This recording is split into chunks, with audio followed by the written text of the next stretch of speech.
நெல்லை மாவட்டத்தில் திருடச் சென்ற வீட்டில் குளித்துவிட்டு உடைமாற்றிச் சென்ற திருடனை போலீசார் கைது செய்துள்ளனர்.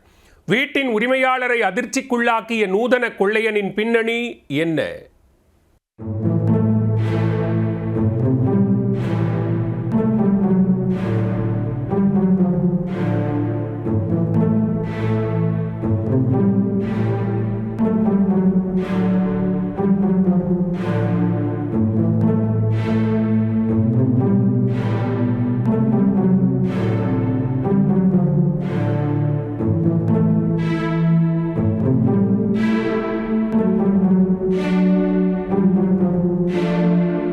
நெல்லை மாவட்டம் ராஜவள்ளிபுரம் அருகே உள்ள மேலப்பாலமடை பகுதியைச் சேர்ந்தவர் முருகன்.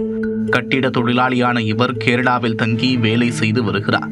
முருகனின் மனைவி அருணா மற்றும் மகள் மேலப்பாலமடையில் உள்ள வீட்டில் வசித்து வருகின்றனர். கடந்த மாதம் 11ஆம் தேதி அருணா வேலைக்கும் மகள் கல்லூரிக்கும் சென்ற நிலையில் வீடு பூட்டப்பட்டிருந்தது. மாலை வீடு திரும்பிய அருணா வழக்கம் போல பணிகளை மேற்கொண்டுள்ளார். மறுநாள் காலையில் வீட்டில் உள்ள பீரோவை திறந்து பார்த்தபோது அதில் வைக்கப்பட்டிருந்த 3000 ரூபாய் ரொக்கம் காணாமல் போனது தெரிய வந்தது. இதனையடுத்து வீட்டில் பொருத்தப்பட்டிருந்த சிசிடிவி கேமரா காட்சிகளை ஆய்வு செய்தபோது அதிர்ச்சியளிக்கும் காட்சிகள் பதிவாகியிருந்தன. சிசிடிவி காட்சிகளில் வாலிபர் ஒருவர் வீட்டிற்குள் நுழைந்து எந்தவித பயமும் இல்லாமல் திருடிச் சென்றது தெரிய வந்தது. மேலும் வீட்டில் இருந்த தண்ணீரை பயன்படுத்தி ஆனந்தமாக குளித்துவிட்டு வீட்டில் இருந்த உடைகளை மாற்றிக்கொண்டு பின்னர் அங்கிருந்து நிதானமாக வெளியே செல்வது சிசிடிவியில் தெளிவாக பதிவாகி இருந்தது. இந்த சம்பவம் தொடர்பாக சீவலப்பேரி காவல் நிலையத்தில் புகார் அளிக்கப்பட்டதன் பேரில் போலீசார் வழக்கு பதிவு செய்து விசாரணை மேற்கொண்டனர்.